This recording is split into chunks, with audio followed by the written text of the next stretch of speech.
Hello and welcome back to Perspectives. On today's show, as the war of words and indeed the legal war hots up between the Khalistan movement and India itself, we take a snapshot at the current spat between Sikhs for Justice and the Indian media, and using it as a reference, we just gauge just how genuinely scared India is of actually breaking up. We continue our deep dive into Canada's foreign interference investigation and find India's killing of Nijjar unsurprisingly becoming a focus of serious concern. And finally, we look at the contribution that Sikhs have made into the breakthroughs in cancer research. Well, all this and more on today's show, but joining me as always for Perspectives is our very own correspondent in Canada, James Cousineau. Good morning, James. Good morning, Angus, and good morning to our viewers out there. We've spent some time going through all the comments as usual, and we love them. Thanks for keeping them rolling in. And don't forget to subscribe to the channel and let others know about it. On top of that, don't forget to send your comments because we do read them all, and we always get a good laugh or, learn something new. So there's a lot of benefits. But remember, you are a part of the show, so thanks for being with us. Indeed you are, and James and I together will be bringing you our perspectives on the daily news affecting the Sikh community across the world. And yes, we will indeed be taking a look at loads of your great comments at the end of the show, which we'll have a discussion about, so do join us for that later on. But to start the show off, James, what are you going to start us off with this morning? We have been continuing to cover the depth of the report for foreign interference and transnational repression in Canada. And as we've said on the previous episodes, a lot of the report was meant to focus on the electoral systems in Canada. However, some of it did overspill into the transnational repression by Iran, by Russia, by China, and of course, without fail, of course, India was named in that report.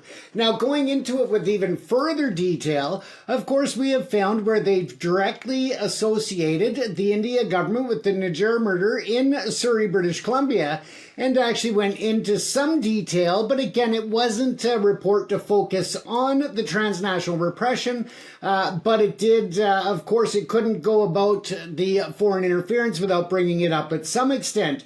So we're going to take a look at the section of the report today that actually named Mr. Nijjar specifically and the involvement of the India government. Now, a lot of people, of course, have looked at the report, they looked at the summary, which didn't go into as much depth as the full report itself. The full report is thousands of pages, and it took some time to get through, but at the same time, we wanted to make sure that we brought out some of the highlights that were important to our viewers, and of course, to the importance of dealing with transnational repression.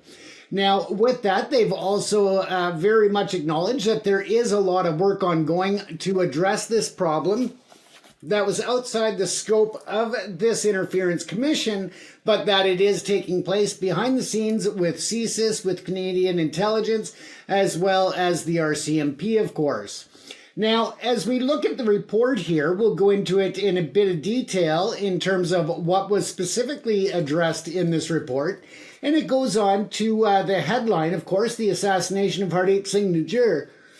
Excuse me, if you are reading the full report and looking for this section, it appears around page 100 and 101 of section 1, or the first section of the report. And it outlines that on the 18th of June in 2023, Hardeep Singh Nijjar was killed in British Columbia. The initial assessment of Canada's security and intelligence agencies was that this was gang or criminal activity, and the Prime Minister Trudeau was informed of this.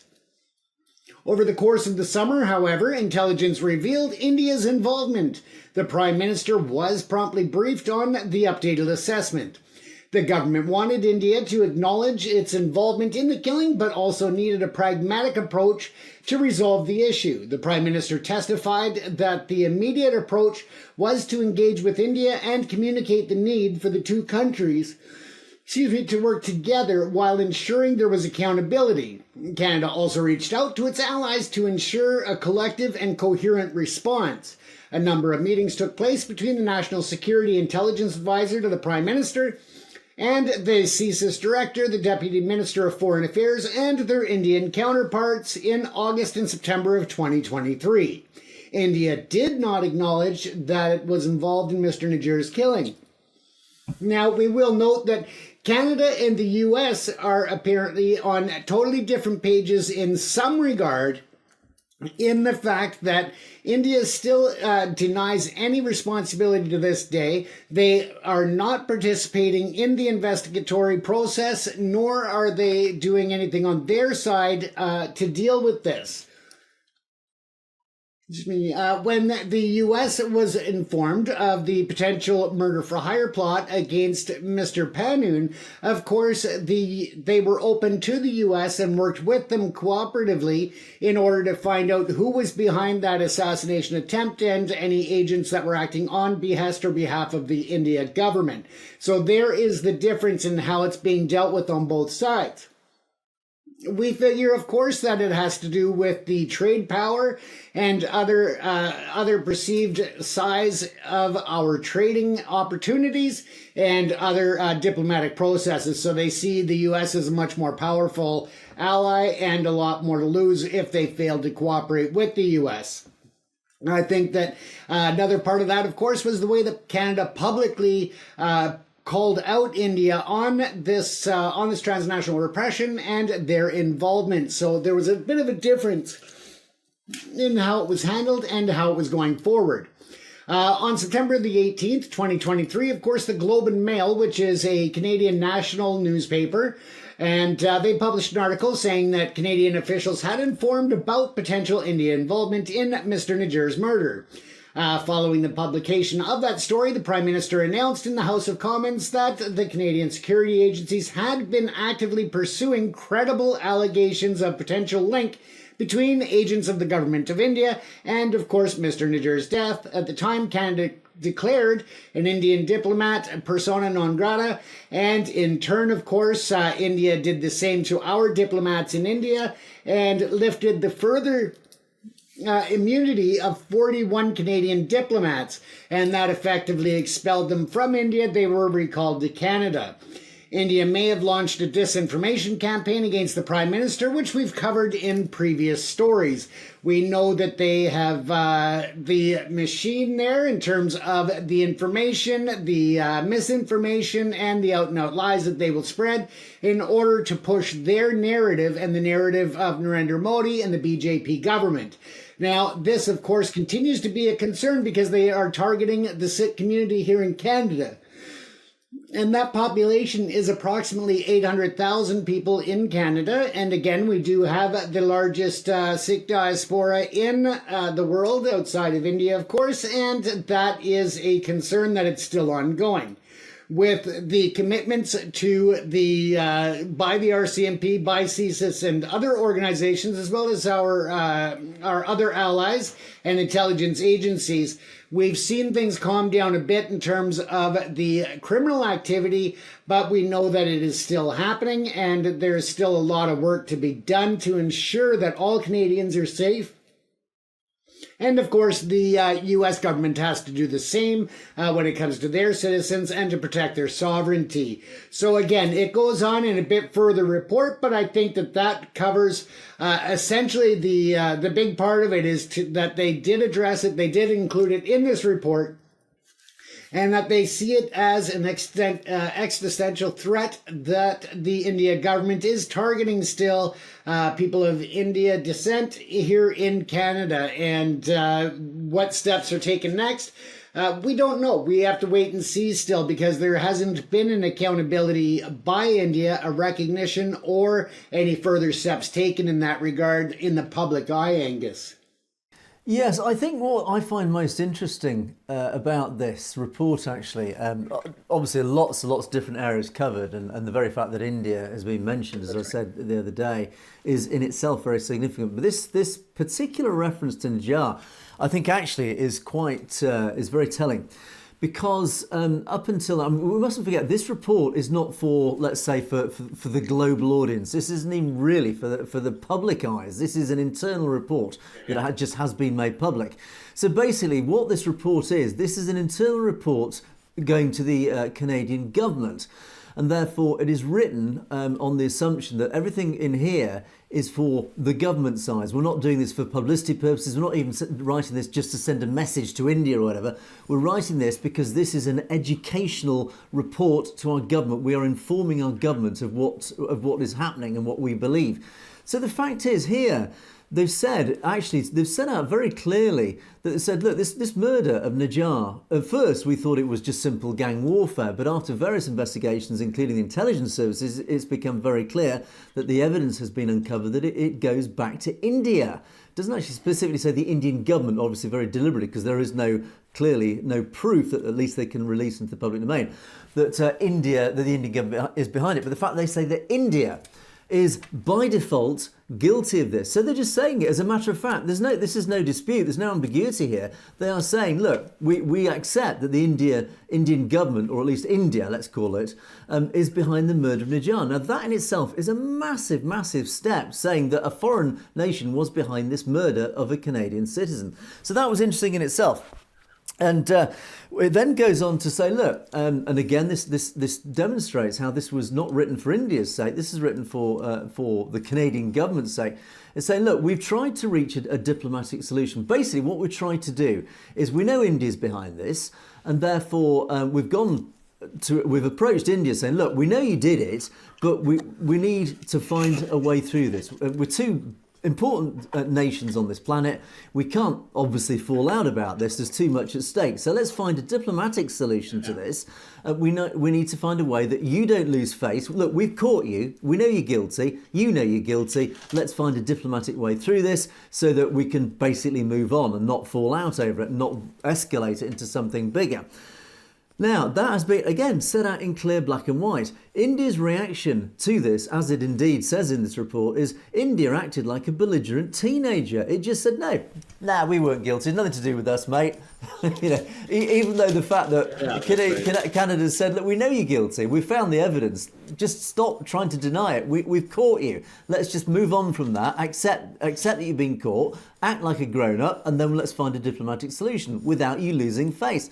Now, what has India done? Again, as it says in the report, India's just denied all knowledge of this, and it's closed down the diplomatic routes, and it's just said, no, we're expelling 41 diplomats, and that's it. Hands up. What are you going to do about it? And it almost reminds me of a parent of a teenager. When a parent catches a teenager doing something wrong, let's say a parent's just caught their teenage son smoking, and they said, look, I've caught you smoking. Let's sit down and discuss this. And this teenager, although he knows full well he's been caught and is totally guilty, has just thrown a tantrum, stormed upstairs and slammed his bedroom door.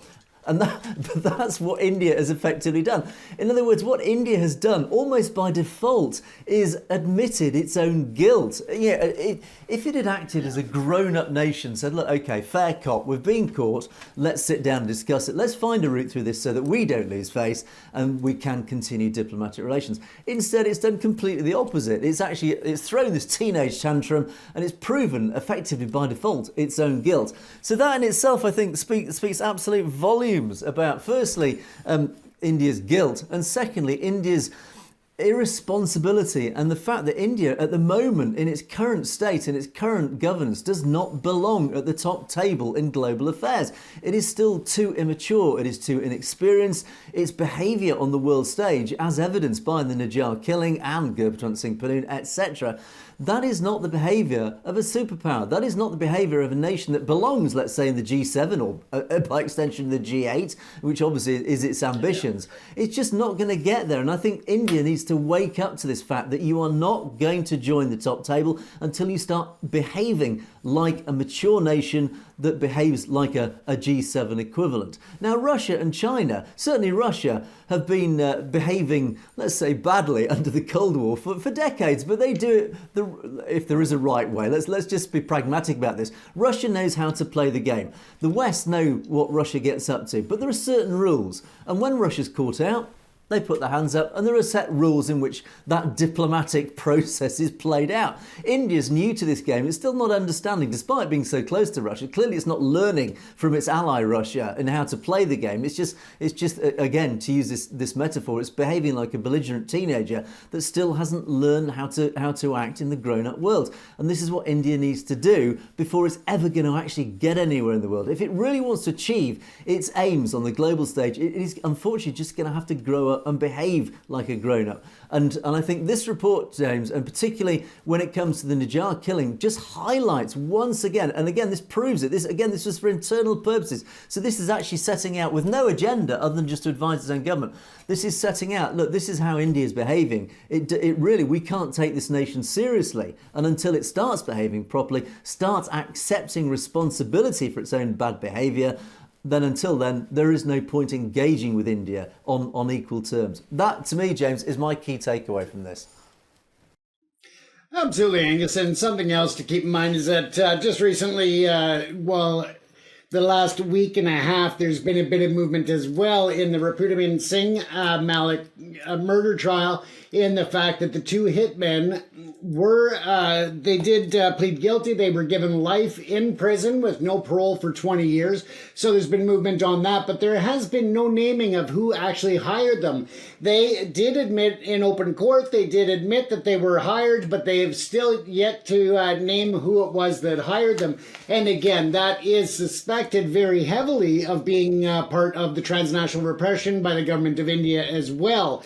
So we'll keep our eyes on that and see where the investigation leads, because the RCMP, CSIS, and the government of Canada are in no way, shape, or form looking to just end this investigation now that these individuals, the two individuals, have been sentenced. They want to know who it is that hired them, who paid the money, and who gave the orders, and where that came from. So again, we're seeing how the levels of foreign interference and the transnational repression are very deeply engaged in Canada, but how Canada is taking it seriously moving forward. And again, this report goes to highlight the extent of the problem here within our borders. Now, as we take a look within our borders, we also have seen a lot of different ways in which the Sikh community is very involved. And we are going to shift gears a little bit, and we're going to talk a bit about health, something that we don't spend a lot of time on.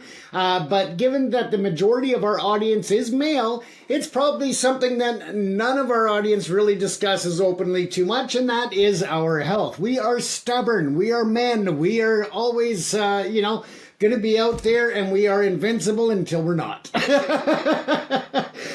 But big things are happening. And of course, we know that whether it is in India, in Canada, or anywhere else in the world, the Sikh community is very instrumental in the funding of cancer research and many, many other health advances that are happening. But one of the areas in which the Sikh community is also in research, and one of the areas that we've talked about in the past, is something called Lynch syndrome. And that is a DNA marker that gives people the information that they are they have a predisposition or a hereditary risk of cancer, such as colon and other types. Now, there is a new test that's actually being developed by the University of British Columbia, the BC Cancer Agency, as well as the Vancouver Coastal Health Authority. And this has to do with bladder cancer and other uterial cancers that could be in the urinary tract and so forth.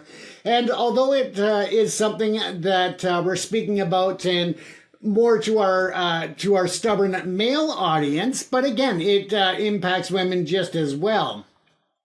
Now, the uterial malignancy is a type of cancer that affects the urinary tract and mostly common in the bladder, but it's also known as transitional cell carcinoma.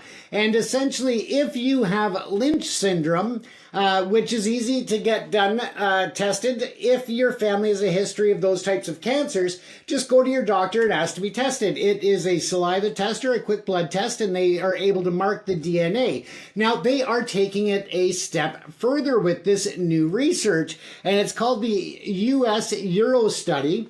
And essentially, it again is just a simple test that looks at the either urine or a saliva sample to be able to make a detection, because there is a higher link between those with Lynch syndrome and different types of bladder cancer.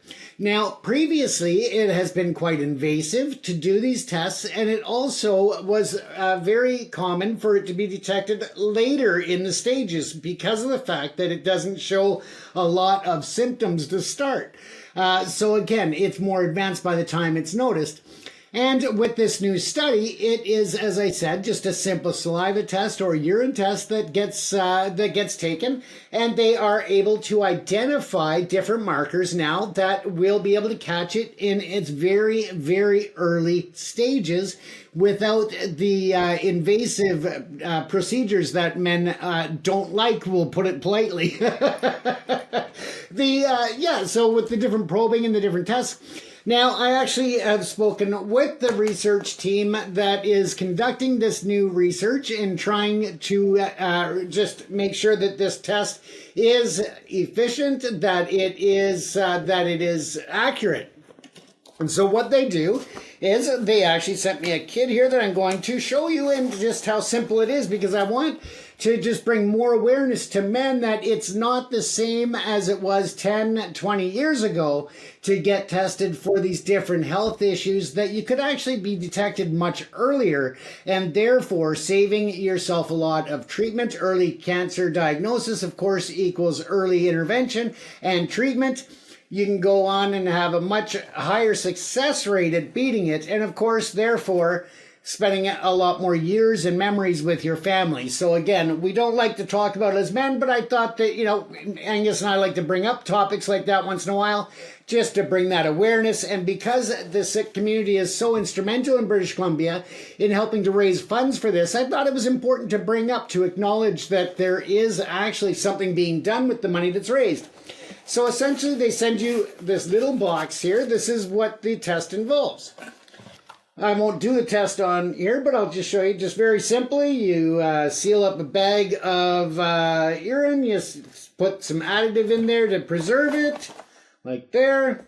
And then you just do a saliva test, seal the tube, and that's it. You send that in, and boom, they are able to do the screening for you. So again, it's all about early intervention. And as I said, the majority of our audience seems to be males, and we don't talk about this sort of thing. So this is an opportunity for us to not only share it with you, encourage you to get screened, encourage you to have a healthy life, but also to encourage the ongoing process that of fundraising, and show that the money that people are raising in the community is actually going into results. It's not just being thrown into an empty pit, Angus. It's actually going in there to make a difference in people's lives.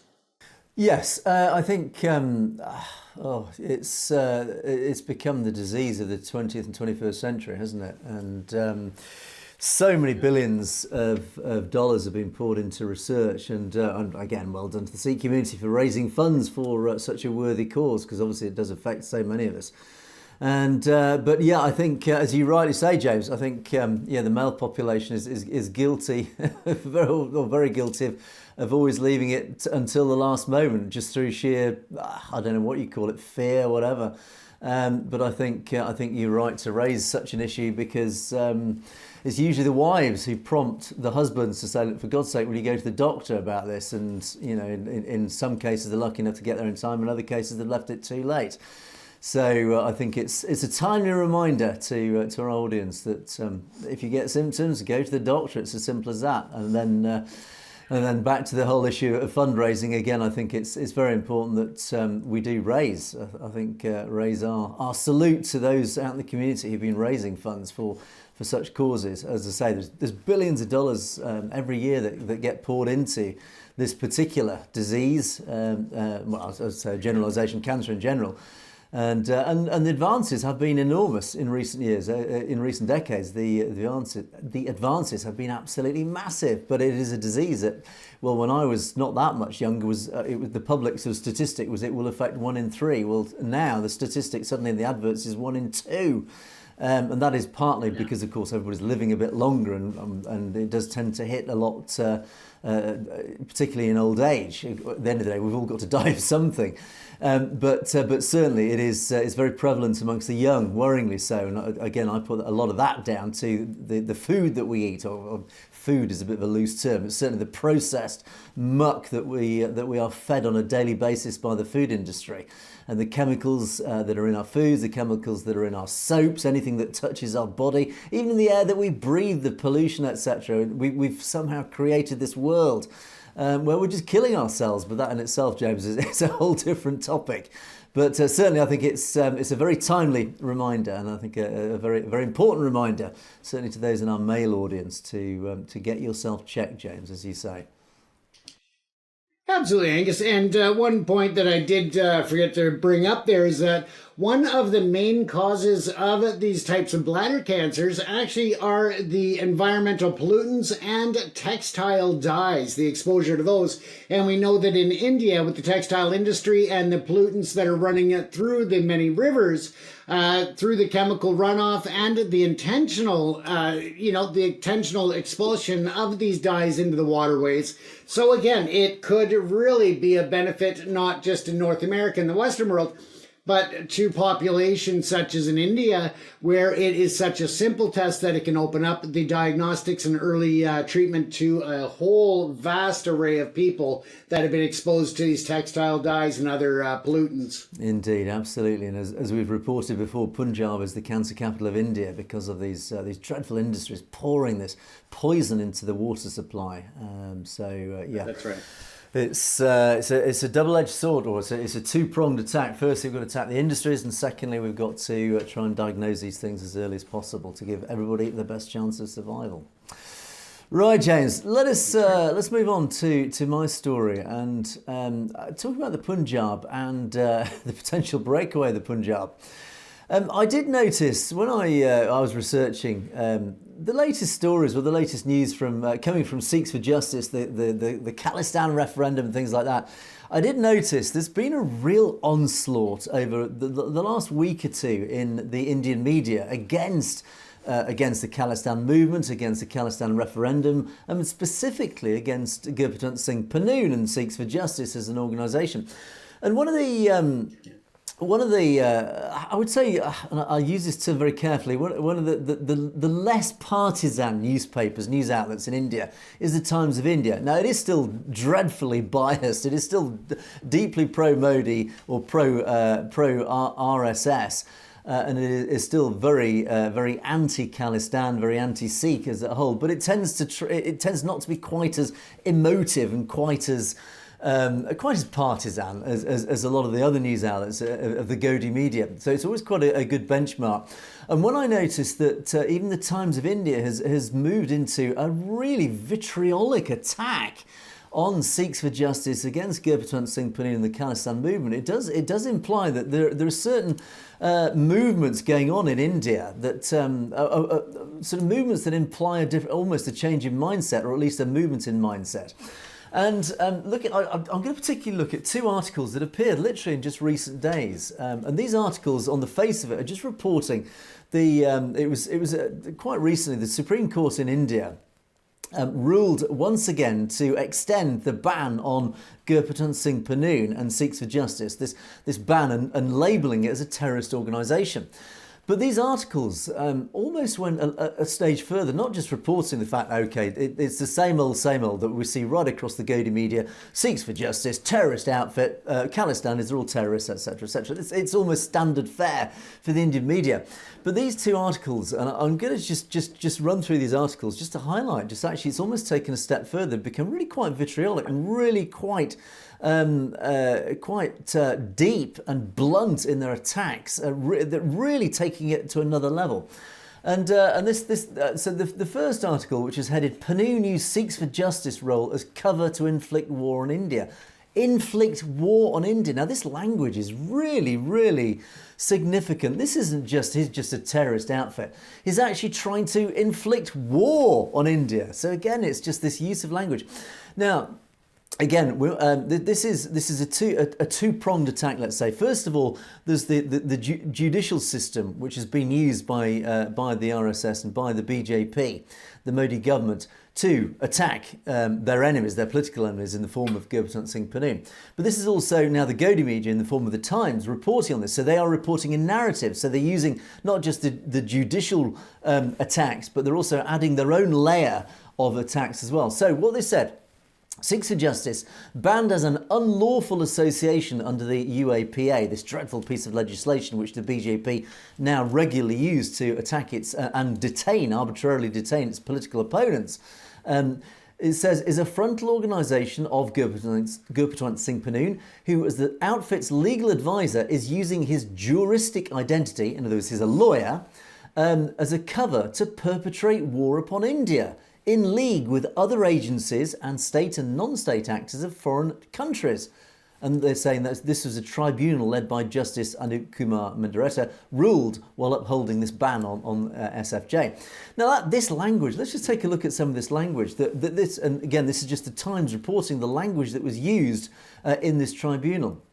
And it said, so again, it's very flowery language. He's using his juristic identity. Well, the fact the guy is a lawyer. He's a lawyer recognised under US law as a practising lawyer. So that, again, there's nothing dodgy about this. The guy is a recognised lawyer. He could not act as a lawyer in the United States if there was anything even vaguely attributed to him that was unlawful. In other words, the guy is a lawyer and is rightfully a lawyer. He's a law abider. So again, but they're saying that he's using this as a cover, some sort of cover to, quote, perpetrate war upon India. Now, again, this language is massive, with other agencies, again, implying who's he working with? And state and non-state actors of foreign countries. So they're saying he's actually colluding with other countries now. Now, again, it doesn't state who those other countries are. But again, this open accusation, he's colluding. Therefore, they're implying he literally is an enemy of the state. So again, this language is again, it's stepped up again. It's not just some sort of activist, terrorist activist. He's actually bringing together other nations. He's acting as a spy for other nations, again, is the implication.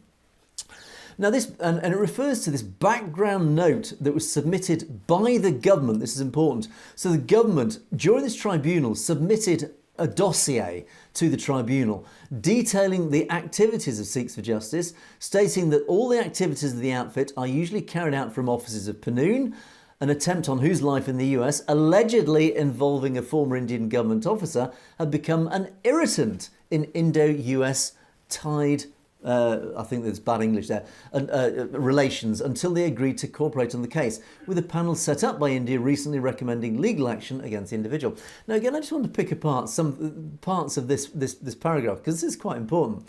So first of all, we have a dossier that is submitted by the BJP to the tribunal. So this dossier, obviously, as we know, contains this whole raft of accusations, nonsense. It's been drummed up by the BJP because Gurpatwant Singh Panoon is a very powerful, effective political opponent of Modi. They fear him. They really, really fear him. So they concocted a dossier of complete nonsense that they've handed to the tribunal. The tribunal has accepted this dossier of evidence. But what they've said is that, and they use this word, an attempt on, when they refer to Gurpatwant, the attempted assassination of him by the Indian state, they use the word alleged. So first of all, in this paragraph, it's very telling, it's very subtle use of language. First of all, they're saying, look, we accept this dossier of evidence from the government. It's not alleged, this is evidence from the government which we believe. But this assassination attempt on Panoon, which has been uncovered by the United States government, and evidence has now been put into the public domain that the Indian intelligence services, by extension the Indian government, are guilty of an assassination attempt of a foreign national. That is, they use the word alleged. So you can see the double standards here. So first of all, we've actually got proof that the Indian government is involved in an illegal activity, but that is alleged. But we've got a dossier of evidence from the Indian government about Panoon, which is taken as absolute proof. So again, you can immediately see this tribunal is totally, fundamentally flawed in its legal standing. It's proven it's partisan, pro-Indian government. So again, this just is another subtle nuance of language, which again proves just how biased and how prejudiced this whole system is. Pro-Modi, anti-Khalistan, anti-Sikhs for Justice, etc. And it goes on to say, and again I'll just cherry pick parts of this, the outfit has repeatedly threatened, referring to Sikhs for Justice, has repeatedly threatened India's political leaders, government officers, including police, diplomats, judiciary, and even their family members and families abroad. Now, it talks about this word threatened. What does threatened mean? Gurpatwant Singh Panoon has never once physically threatened anybody. I defy proof. Show me proof. Show proof to the United States government. If the United States government were aware of any physical threats against anybody, anywhere, whether in India or the United States or wherever, he would be arrested. That is a criminal offence in the United States. Why is Gurpratap Singh Pannoon free? Second question, why was Gurpratap Singh Pannoon invited to Trump's inaugural ball with his colleagues? Other founders of Sikhs for Justice were present at Trump's ball. Every member at that ball present will have been vetted 10 times over by the United States intelligence services, by law enforcement, etc. If there was even a hint of any illegal activity by Gurpratap Singh Pannoon, he would not be allowed within 1,000 miles of Donald Trump. Yet he was in the same room during his inauguration ball. So again, it just makes an absolute nonsense of these accusations. It continues, many of the protests had the active support of Pakistani missions and were in tandem with multiple ISI-backed Pakistani diaspora outfits and Kashmiri diaspora. They also said Hindu temples in Canada and Australia were defaced with Khalistani graffiti. Now, let's take this apart, because again, this is very interesting. So, some of the protests organised by Gurpratap Singh Pannoon, they claim had the support of Pakistan missions and were backed by ISI, the intelligence services of Pakistan. So again, they're bringing in this whole nonsense that Gurpratap Singh Pannoon is basically funded and supported and resourced by Pakistan intelligence.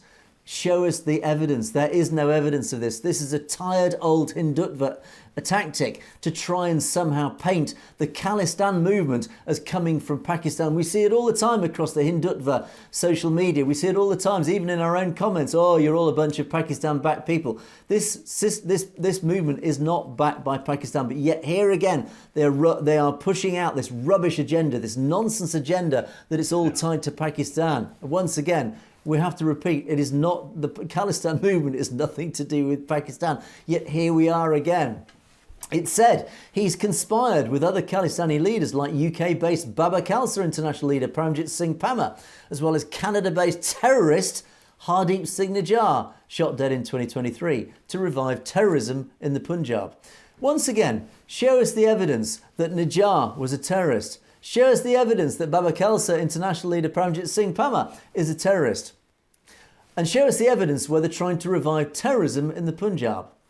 Again, deathly silence. There is no evidence. They are not terrorists. If they were terrorists, these guys would have been arrested by the British government, by the US government, by the Canadian governments. All those people would have been arrested. They have been investigated. Believe me, here in the UK, where clearly we have an anti-Sikh establishment, believe me, if they were terrorists, if there was any inkling of evidence of terrorism here in the UK, the likes of these people would have been arrested.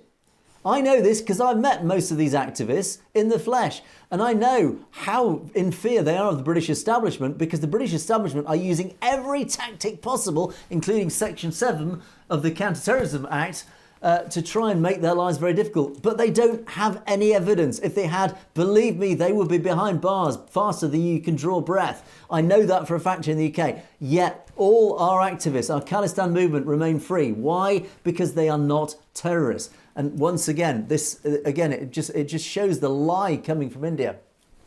Sikhs for Justice, according to the government's submission, has been inciting Sikh personnel to desert the army and police forces. He'd urged Sikh soldiers to join the SFJ movement, offered them more money than being offered by the Indian government. Well, that's not terrorism. That's simple commercial reality. If they get offered money from somewhere else to work for somebody else, that's not terrorism. That's just simple commercial facts. You know, like it or lump it, that's not a criminal offence. And it goes on. They've been colluding with gangsters, terrorists and other radical elements, including Kashmir separatists. Not only this, it's been inciting non-Sikh communities, including Muslims and Tamils, also Christians in Manipur, to secede from India. Now this is where it really goes. This is what it's all about. This actually, without them realising, I don't think they realise this, they've now just opened up and laid open for the public what the agenda is. This is what they're really terrified about. This is why this attack on Gurpratap Singh Pannoon is now stepped up a pace, because it's all about this fear, this They are terrified of secessionism. They realise how close India is to Balkanisation, as it's called. They now realise India is under a genuine threat of breaking up. And this is why now again they're talking about, you're all working together, aren't you? You're all terrorists. And again, linking it with Kashmir. Now we know there is a militant problem in Kashmir that has spilled over from the border from Pakistan. That is undeniable. But now they're trying to ally Sikhs for Justice with this militant Islamic movement. No. There are no ties between the Islamic militant movement in Kashmir and Sikhs for Justice and the Khalistan movement. There are no ties. Prove it. If there are, where's your evidence? But here we are. They're trying to, in the public domain, they're trying to get the readers of this, in other words, the the Indian population, saying, look at them all. They're all terrorists. They're all tied in together. They're all trying to break away from India. Yeah, they are. But they're not all working together as it happens. Arguably, actually, they should, and I foresee one day that they may well do. But at the moment, they're not working together. The Khalistan movement is an independent movement battling for the independence of Khalistan. Kashmir, likewise, is battling for its own independence. It is a majority Islamic state, and it has been arguing more militantly, I have to accept, but it has been battling for independence. Like the Punjab had to militantly battle back in the 80s and 90s. That's what Kashmir has had to do in recent times, hence presidential rule, etc., etc. But that's a different argument. But the point is here, this article has just laid bare, without them realising, they've just opened themselves up and revealed what this agenda really is. They are terrified of secessionism. And then it goes on about some facts and figures. 104 cases have been registered against SFJ elements, including 96 by various state police, 8 by NIA. Now, again, there are so many FIR reports, as they're called. There are so many cases opened by all sorts of actors against Sikhs for Justice and the Khalistan movement. Why? It's almost disproportionate. Now, how often has Gurbakhsh Singh Pannu been charged and convicted of a criminal offence outside of India? I don't think he has once. He hasn't. He wouldn't be able to practice law if he had. Yet, here in India, he's been charged with 104 cases and actually a load of others, which I think is referred to in my second article. In other words, it's all malicious. These are not genuine legal attempts. They're clearly malicious attempts to try and restrain him, to try and control him, to try and basically imprison him, like Amritpal Singh, like Jagtar Singh Johal, all these other political opponents of the regime. Gurbakhsh Singh Pannu is out of reach. That's what they're afraid of. They are terrified because they know they can't get him. They know that the moment he sets foot in India, they've got him and they'll lock him away forever under some trumped up UAP charge, like they have done with Amritpal Singh and Jagtar Singh Johal. But he's out of their reach. That's why they're so scared. And Gurbakhsh Singh Pannu is having a massive impact on the Khalistan movement. His referendum has gone global. It's been profoundly successful. It's raised so much the profile in the public domain about Khalistan. And this is why they are absolutely terrified. As I said, that paragraph there where it refers to Tamils, Manipur, all etc. and Kashmir seceding from India, that's what it's really all about. Now, and then... Yeah. The second article, which I'll quickly rush through, again, it's very much the same sort of language, and I'm just going to pick out just one or two elements in the same article. But again, it follows the same agenda, the same vitriolic attack. And it says, in a statement issued on Wednesday, designated terrorist Gurbakhsh Singh Pannu accused Justice Mendiratta of complicity in judicial oppression against the Khalistan movement. Absolutely, and he's totally in his remit to say that, and in his freedom of speech he's allowed to say that. There's nothing wrong with saying that. He claimed that the Justice Mendiratta's ruling was an act of judicial tyranny. Absolutely, it is. It totally is. We agree with him, but again, even if you disagree with him, that is not a criminal offence. There is nothing wrong to say that. Even in India, it is not a criminal offence to accuse a judge of judicial tyranny. The terrorist outfit, again this language, alleged that the Khalistan referendum was a legitimate political expression, not an act of terrorism. Indian justices who issue oppressive rulings against Khalistan referendum activists will be held accountable, it warned. Yeah, it is. That's not a threat. A physical threat. That is not a criminal threat. To hold a judiciary to account is a simple fact of democracy. Holding a government to account is a democratic right of a people. Again, there is nothing here that breaks any law, but what they are saying is under the UAPA, the Unlawful Activities Prevention Act, It could be. Why is Amritpal Singh in prison? He's imprisoned under the National Security Act and the UAPA, the same act, where that level, that threshold of legal criminality is so low that basically on the whim of a government, they can be imprisoned forever. And there is nothing that person, the accused, can do about it. And this is what's happening with Sikhs for Justice and Gurbaton Singh Panoon. They've lowered this bar under the UAPA so low that even when he threatens accountability to a judge, he's now a criminal under the UAPA. That's how devious and dangerous the Indian nation has become, the Indian government have become.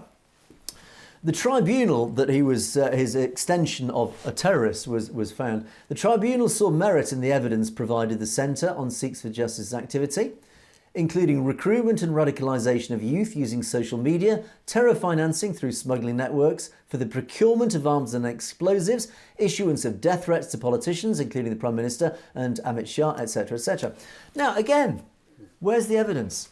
If there was evidence, he would not have attended Trump's inauguration ball. He would not be a practicing lawyer in the United States. Believe me, if there was any evidence of such, he wouldn't even be allowed to stay in the United States. It's as simple as that. Yet, this dossier referred to earlier that was handed to the tribunal by the government, who of course have no particular agenda here really, this dossier of evidence talks about terror financing, supplying arms and explosives, death threats to politicians, etc. Where's the evidence? There's this evidence, this dossier handed to the tribunal, but why isn't it supplied to the US government? Why isn't it supplied to the newspapers? Show us the evidence. Show us the proof that Gurbaton Singh Panoon is a terrorist. You can't. If you could, you would show us the evidence. It's simple as that. So it goes on, etc., etc. So I did actually have a look at the latest video released by Gurbaton Singh Panoon. Let me just play a short excerpt of this video. This is Panoon in typical full flow. Sikhs for Justice is not going to only destroy Tiranga. We are going to kill India and disintegrate Union of India through ballot, not bullet. While Sikhs for Justice is campaigning to liberate Punjab from the Indian occupation, SFJ referendum is going to wipe out the Union of India's current map. Sikhs for Justice is going to now coordinate and launch Seven Sisters Independence Movement to chop off the chicken neck, while recognizing Arunachal Pradesh is a territory of China. Modi's government and India, you must learn from your ally USSR. When the freedom movement is fueled from the home of the brave and land of the free, America, results are very clear and obvious. Disintegration and dissolution of India and wiping out Union of India's current map. I am looking forward, personally, I am looking forward to work with the governments of China, Bangladesh and Pakistan for the support of the dissolution of India and supporting the Seven Sisters States Independence Movement. While Punjab independence referendum will liberate Punjab from India, Seven Sisters Independence Movement is going to chop off the chicken neck states from India and wiping out the current Union of India map. Okay, that really is what this is all about. These articles, these recent articles are really, I think, just indicative of the fear that India actually has now of Gurbaton Singh Panoon and Sikhs for Justice.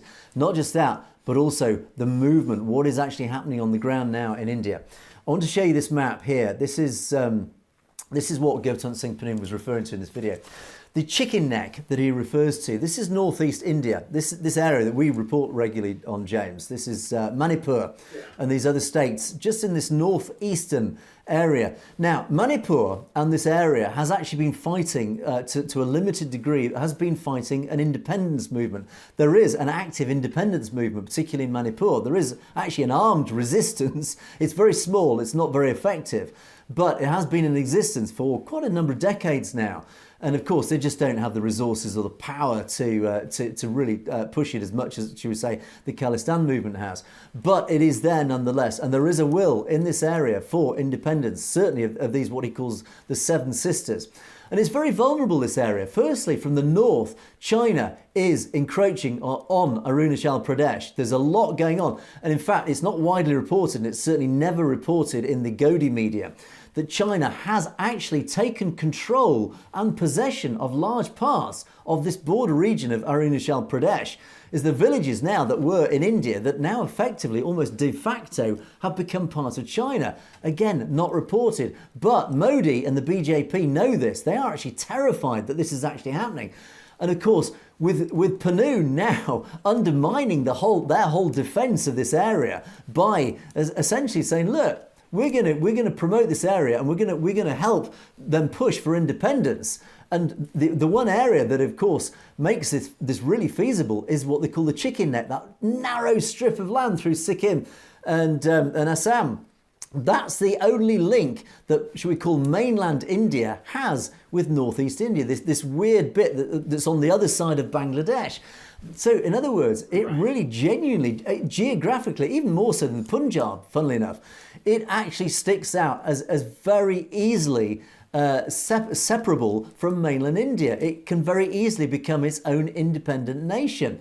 And that is what India is terrified of. That is what Panoon is leveraging, that fear. He knows full well. He can see how vulnerable that whole chicken neck area, let's call it, the Seven Sisters is, how easily it could break away just with the right push, the right resources, etc., and how quickly and easily it could break away. Very shrewd again of Panoon, knowing this. He knows that is a fear that's probably weighing very heavily on the Indian government at the moment, and that's why his latest video has really leveraged this vulnerability, and he's talked about China. And again, going back to those articles, this is why now India, the Indian government, the Indian Godi media are saying, oh, he's colluding with China. Well, they actually didn't say China, but they're saying he's working with foreign powers. And then actually Panoon did say in his video that we will coordinate with China and other nations, Pakistan obviously, etc. He's not saying he's actually funded or supported by them, but he said, to just go back to what we were saying earlier, and these ridiculous accusations that the Khalistan movement is an ISI movement. It's not. But he's saying, look, okay, I will work and coordinate with China, who's encroaching from the north in Arunachal Pradesh, to help them take control of this or help them go independent, etc. That is why those attacks have suddenly doubled down on Panoon. They are suddenly terrified. They're realizing, and again, going back to what I said in the introduction, this is why India suddenly is terrified. They are realizing now that Sikhs for Justice is actually having a massive impact on not just the diaspora populations, who themselves carry a huge amount of weight amongst the Sikh diaspora particularly, but the general Indian diaspora is actually having an impact. But it's now starting to have an impact on the ground in India itself. Clearly, these states in northeast India, the Seven Sister states, they're getting a renewed vigour. They're getting actually this message from outside of India, hey, there are people who support us. We actually might have a chance here. And it only takes something like that to actually get them to start rising up, to start pushing this independence movement, to start swelling the ranks. So combine that with J&K, Kashmir. We often talk about Kashmir. And again, we talked about Kashmir earlier. This is why they are running scared. And this is why I think now that the balkanization, and as Gurpatan Singh Panoon referenced, the balkanization of India, the breakup of India, just like the Soviet Union, everybody thought at the time that the Soviet Union was too big and powerful to break up. How on earth could the Soviet Union break up? You'd ask any one of us in the 1980s, there's no chance that the USSR could break up. How could it? It's massive, it's a superpower. And yet suddenly, literally overnight, the USSR broke apart, just like that. Unpredictably. It was an incredible turn of events for those of us who were alive at the time. And this is what India realizes now, that literally overnight it takes one catalytic event. And in the fall of the Berlin Wall, which was literally the most unpredictable catalytic event, it was look into it anyway. It was just the most astonishing reason why the Berlin Wall fell. It was nothing to do with politics. It was literally just a mistake, a man on the ground. And it could take something like that in India. The most ridiculous event suddenly could trigger that breakup of India, because all the constituent parts are there, James, as we know. All these areas now are readying themselves. They're all rubbing shoulders now. They're all getting a little bit restless. They're all willing to break free now. All it takes is just that catalytic event. Gurpatan Singh Pannu senses this. He knows it's there. He knows it's coming. The Indian government, I think, are now starting to realise. I think they're waking up thinking, look, at the moment we thought it was just this lot of idiots in the Punjab and Kashmir, etc. But actually, we're on top of it. We've got 500,000 troops in J&K. We're on top of it. Brute force. We beat them in the 80s and 90s. We're going to do it again. They're now suddenly, I think they're starting to realise, I think we're in trouble. I think this nation is genuinely in trouble of breaking up. I think we've overstepped the mark with transnational repression. Clearly, the global governments, the superpowers outside of India, the West, are starting to align and realise what we've been up to. They're starting to realise that actually the Khalistan movement has a genuine case, a genuine legal and democratic case. And I think India now are suddenly realising, oops, I think we've gone too far. I think we've made a mistake. We are a young nation. We are still a very, very young nation, young enough to break up, like Yugoslavia did, like the USSR did. Again, relatively young nations that broke apart when they realised that all their constituent parts just did not want to be part of that one unified state. That is what India is. It's always been that since 1947, and that is what is going to happen. It is likely, James, that we are facing the genuine breakup of India, and India is starting to realise it. Absolutely, Angus. And let's face it, I mean, you've got to love Pannun's videos there. And with all due respect, I love his videos. I love how excited and how passionate he is. But it just reminds me of the old 70s, car sales ads. Come on down, the prices are exploding. But on a realistic note, let's face facts. We knew that this was coming for the simple fact that Pannun and the folks from Sikhs for Justice were at the ball. And we know that that's got to burn Modi something good.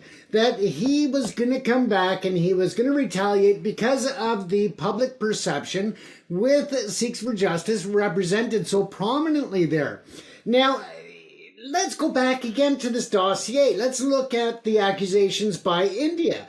Plain and simple, with Trump and his current administration, they are going after immigration. They are going after illegal immigrants. They are, they had the attack in Syria where they went after leaders there. They would not have Sikhs for Justice at the ball or anywhere near the president should he have actually been proven, or Sikhs for Justice been proven by any even remote chance to be involved in any type of terroristic activity. So come on, India, really give yourself a look in the mirror and say, okay, obviously we are losing our credibility on the international stage. Let's do something different. How about respecting human rights? How about respecting dignity? How about not charging people under the UAPA for simply speaking out and having a voice and sharing an opinion? That is what it's all about. You don't like it when it's against the BJP, when it's against RAW, when it's against the RSS, or others, the Brahmins, and we can go on for days, Angus. But at the end of the day, let's face it, Modi's feelings are hurt that he wasn't the belle of the ball. And I think you're right. I think this is the cries of the Brahmins who are actually realising that their control over India is potentially coming to an end, and they realise that all the pieces are falling into place now. That their dominance of India and Indian society is potentially coming to an end. So, interesting times, James. I think we're entering a new era for politics on the subcontinent. Okay, let's Absolutely, and I just love how they always promote. It's through ballots, not bullets. It's through ballots, not blood, and that is so important that the world understands that this is a peaceful democratic movement. It is not in any way violent. The days of violence are in the 80s and the 70s and the 40s, like those type of methods don't work in a modern day world. And, it's all about the democratic, peaceful, and gathering the mass support. And that's what it's about. Indeed, absolutely. As he said, ballot by ballot, not bullet. He said that very, very clearly, whilst someone fired a gun at the Indian flag. But again, not a criminal offence, not terrorist activity. But he just knows how to push those buttons, and he certainly does. So, unsurprisingly, he got the reaction. He does, and I love him for it. Right, let's move on to our comment section. Lots of comments again. I'll have to rush through these again, unfortunately. Human says, bring criminal laws against transnational repression and create Department of Justice, which is not political or trade profit based. And then democracy and sovereignty can be defended. I would actually say, in response to this, there already are criminal laws effectively against this. The transnational repression just breaks the law. It also breaks international law, as everyone understands it. I don't think we need to even bring in any new laws. All that we need to do is just recognise it when it's happening. And I think that's what it's about, James, just recognising the fact that it happens. Yeah, the breach of a nation's sovereignty in itself is against many different international laws and regulations. So, I mean, just that in itself. And then you take the specific activity, of course, that just takes it to a whole new level. Indeed. And Akash Deep Singh talks about, this is a subject that we do talk a lot about, actually. The creation of Khalistan would be very beneficial because, strategically speaking, these countries could monitor the countries of Asia, which is mainly composed of communism, by installing military bases in Khalistan, etc., etc. So what you're actually saying, and again, this is something that we have actually talked about a lot and we agree with, strategically, having Khalistan where it is geographically would provide an enormously powerful strategic base in the subcontinent that the West could then use to cite military material, military assets, so that as it is, as you rightly say, surrounded by all sorts of potentially malign regimes. Of course, we're looking at countries like China and indeed Russia, which is within reach. Having military assets there would be an enormous strategic advantage. So yes, I think Akash Deep Singh, you absolutely are right in that comment, and we have talked about it a lot. Your final bit on this, do you understand French? It would be easier for me to communicate. Have a great day. Well, oui, je parle français un peu, mais pas couramment. Mais malheureusement, l'émission, c'est toujours en anglais, which basically means, James, I don't know if you speak French, but basically, yes, I do speak a little bit of French, not fluently, but unfortunately, the show is in English, traditionally, James. Absolutely, and I'm on the West Coast. If I'd been on the East Coast in Canada, I probably would speak more French. But well, there you go. But yes, Akash saying thank you for your comment, and unfortunately, yes, we must continue in English on the show. Otherwise, it actually would be Punjabi. But I would say my French is un peu mieux que Punjabi. Voilà. Okay. Merci beaucoup. Hat B says, oh no, this is interesting, James. Bob Blackman, this is our British MP, also entertained Gaurav Araya, the Modi mouthpiece. Now, Gaurav Araya, who I'm sure most of our audience will be familiar with, he is the guy, the Indian army officer who has a YouTube channel, and it's got over 1 million subscribers. It's massively watched. It's a very, very popular far-right extremist Hindutva channel. He's a major, literally a major actually. He's a major mouthpiece for Hindutva and for the RSS. And this is the guy who actually, on one video I reported probably a year and a half ago, one of his videos actually demanded that in the Indian diaspora in the US go out and recruit criminals and the mafia to kill and maim Sikhs in their homes in the US. Literally, that's no exaggeration. In one of his videos, he publicly called for criminals in the US to kill and maim Sikhs in the United States. That's the guy that we're dealing with, Gaurav Araya. Thank you, Hat B, for pointing this out. I didn't know this, and I then searched for it. Take a look at this. On the right is Bob Blackman, MP, British MP for the Conservative Party. Bob Blackman. On the left, Sajid Javid, another Conservative minister. He was a minister in the Conservative government here in the UK. And in the middle, Major what's his name? Gaurav Araya. There he is. These two Conservative politicians, members of Parliament, cozying up to an Hindutva RSS mouthpiece, a man and this is a criminal offence, who called for the killing and maiming of Sikhs in the United States. Yet there he is, shoulder to shoulder, smiling with Bob Blackman and Sajid Javid. I have to say, I'm absolutely disgusted that I have to admit, to my shame, I once voted for the Conservative Party. Never again, I might haste down. But those two Conservative MPs stand shoulder to shoulder with this Hindutva criminal. That's what we're up against, James. Yeah. So thank you, Hat B, for pointing that fact out. Critics Corner returns with a vengeance. Ash Shah, one of our regular critics. I wasn't quite sure what you meant with this. 617 viewer, great Hall of Shame on YouTube. I don't quite understand what that means. Today, Muslims are doing what you deserve in the UK. What does that mean? Tomorrow, Khalistanis will ask for Khalistan in the UK. No, they won't. I'll guarantee it. I know Khalistanis here in the UK. I've never once heard a Khalistani in the UK demanding that Khalistan should be in the UK. Why would it be? They want it in their homeland, the Punjab. Leave Hindus and Hinduism. They're not fanatics and their religion is peaceful. Yes, it is. Actually, you're right. It is. Hinduism is peaceful and most Hindus are peaceful. They want to live side by side in peace with Khalistanis, with Muslims, with Christians, with everybody. Absolutely right. It's the extremists. How often do I have to point this out? We don't have anything against Hindus. We love Hindus. We love India. It's the extremists, the fascists that we worry about, that we attack, that we target because they don't belong in a civilised society. They're the people turning peaceful Hindus against peaceful Sikhs and Christians, etc. Please think about your country. Scotland, Northern Ireland, Wales want to separate. They don't. They really don't. I hate to point this out to you. There is a separatist movement, but we in the UK had a referendum and we in the UK voted not to separate in Scotland. In Scotland, we, majority, voted not to separate from the United Kingdom. Which part of that do you not understand? It's the same in Northern Ireland. It's the same in Wales. It's democracy. Yes, some people want to separate. I was born in a northern county here in the UK, and we always had a joke that we wanted to separate from the United Kingdom. We want to become a republic. It was a joke, but we can do that in a democracy. If we do that in India, I'll be put in prison. Even Scotland have different Scottish pound currency. Yes, they do, but it's still a British currency. They've got different notes. It's not a different currency. It's just different notes. It's my humble request to talk with government to give something to Khalistanis, land to Khalistanis, as there is so much barren and unpopulated land in the UK.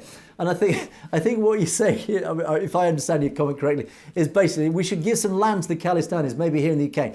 No, because they don't want Khalistan in the UK. Why would they? They want it in the Punjab. That's what it's all about. The Punjab belongs to Khalistan. The Punjab is Khalistan. That's what they're fighting for. So, but all I would say, Ash Shah, thank you for your comment. Unfortunately, I don't think you really understand what Khalistan is about and what it's fighting for.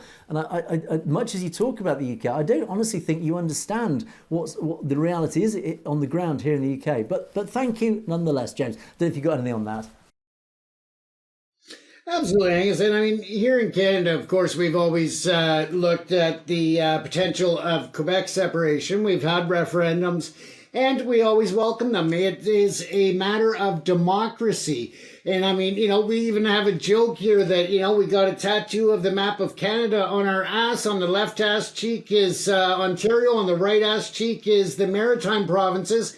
In the center is Quebec, and every time we bend over, they separate. Well, clearly you're not going to be welcome in Quebec next time you pass through. And lock your car doors next time you drive through Quebec.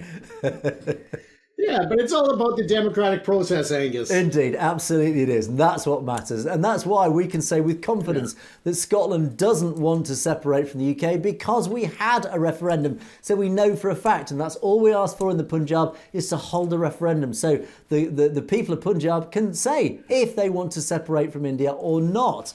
That's what it's all about. So, but thank you anyway for the comment. Now, Nativity, back to our more traditional style of criticisms. Nativity, thank you for this. These truck drivers paying your paycheck for this month?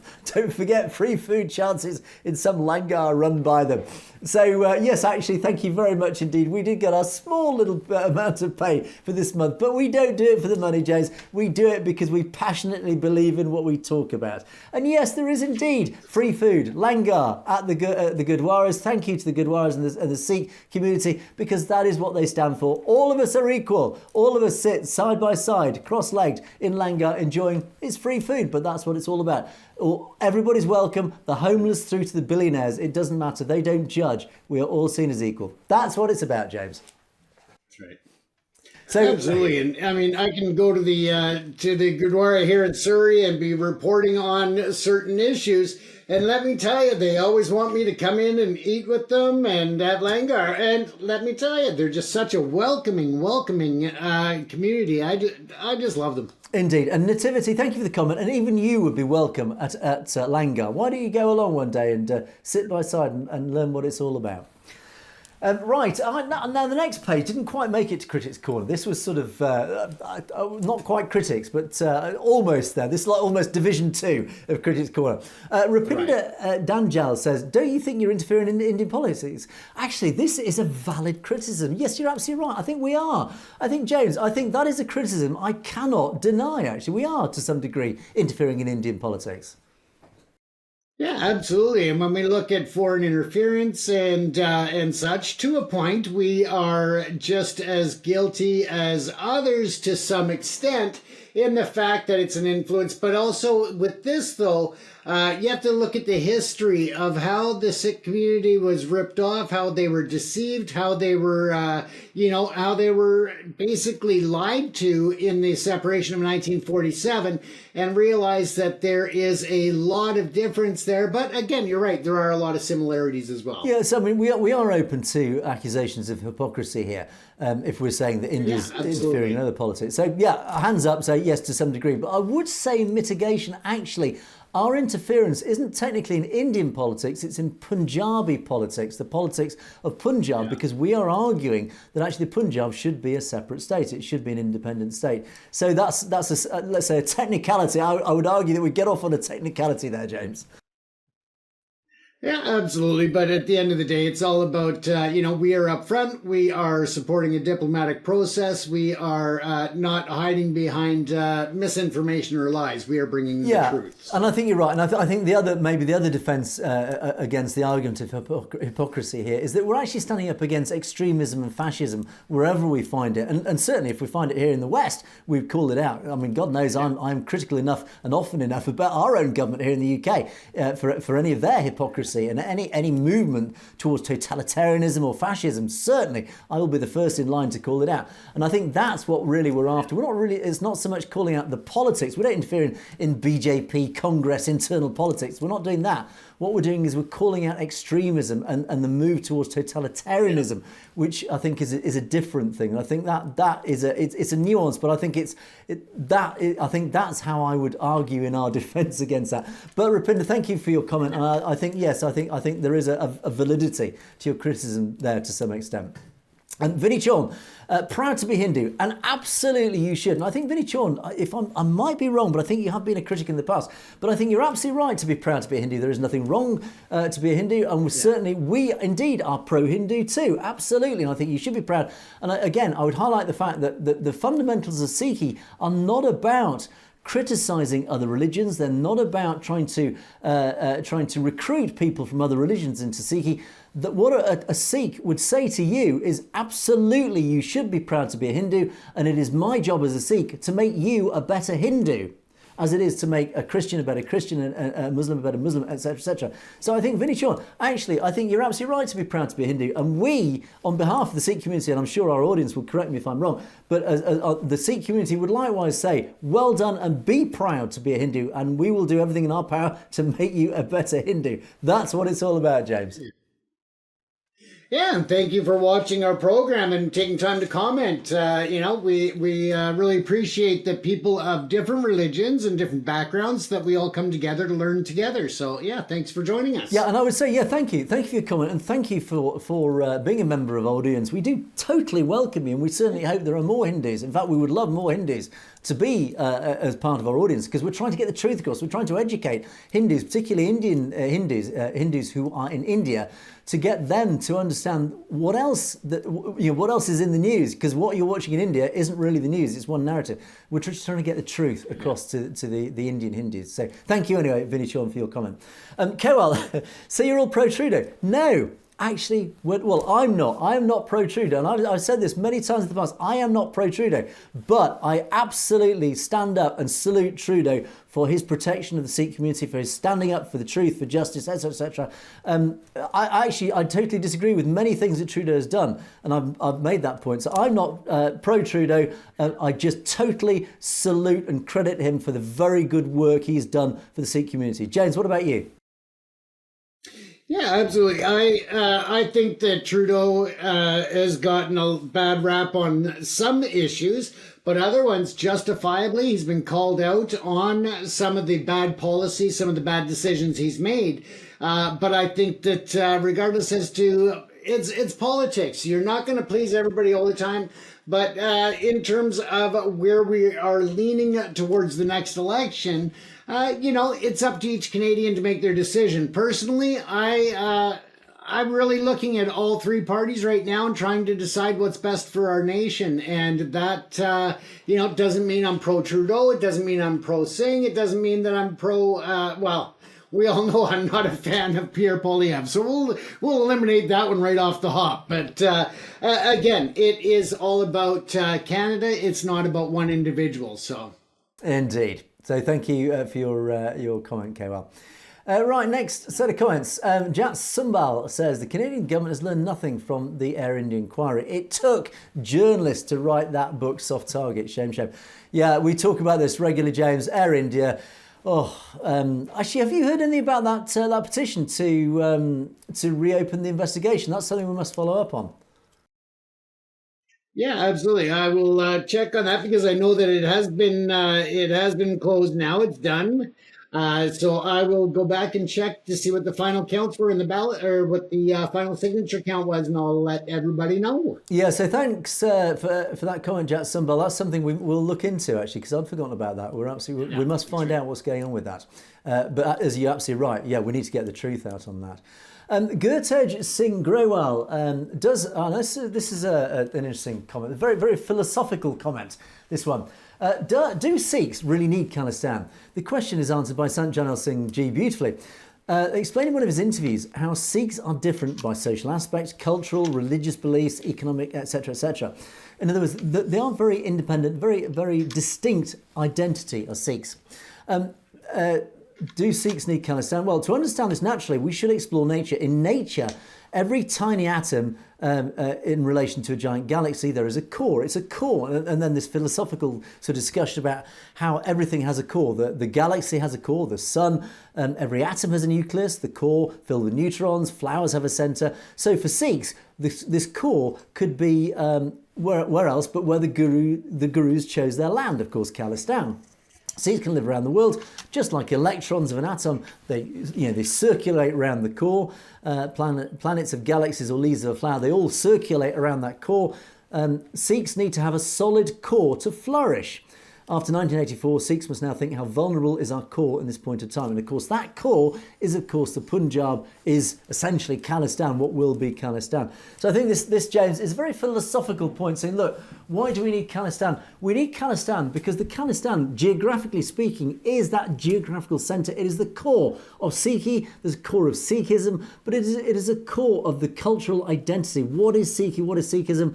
It comes back down to that one single geographical core. And it doesn't matter if Sikhs are scattered around the world in the diaspora, that core remains that central ground, that central grounding, that foundation of what it is they're all about. And every Sikh circulates geographically around that core. But that is why Khalistan is so important, because it forms that centre, That is the core, that is the nucleus of what the whole movement is about, of what Sikh is about, and that is what Khalistan stands for. It's a very philosophical point, that, James. Absolutely, and let's keep in mind that no matter where people go, for nationals, whether they are American, British, Canadian, just because they may be located in other geographical regions of the world does not mean that they separate themselves from the politics of their home nation. So, it's all about having that home nation, that identity, and that and the furtherance of their culture and history to be brought back together. Indeed, it is, absolutely. So thank you for that comment, Gurtaj Singh Grewal. It was a lovely comment. And the final comment, Amrik Singh, a lovely comment. Thank you for this. Have some fresh ginger root in your cup of tea to shake that cough. Have a good health. We need you for Khalistan. Love your programme. Well, I love your comment. Thank you for that. Yes, actually, you will have noticed I do cough periodically. It's actually primarily because we're having the new studio built, which is almost finished. We're almost there. And of course, there's so much dust in the air, and I do try and keep it down, but there's a lot of dust in the air, which does, of course, attack my lungs. So if I do break into fits of coughing, you know what that's all about. But thank you, Amrit Singh, for your lovely thought. And indeed, I actually am a fan of ginger root, and I do actually quite regularly drink ginger and lemon tea. So I do recommend that. It's a lovely tea to drink. But unfortunately, there we must leave the show for another day. You have, of course, been watching Perspectives. Thank you for all your comments. There have been loads and loads of comments coming in, as always. So thank you for those loads of very supportive comments. Lots of interesting critical and counter-narrative comments, which, of course, we always encourage. We do love to hear what our critics think, and if indeed you disagree with many of the things we say, or even holding us up accountable, as several of you have done. So thank you for that. We're always happy to talk about that. But of course, you can, email us directly at message@satellitetv.com if there's anything you'd like to message us directly. You don't want it in the public domain. But we must draw things to a close once again. Thank you so much for watching Perspectives for another day. It is a goodbye from me, and it is a goodbye from James. Stay safe, everyone. You have, of course, been watching Perspectives. We will see you next time.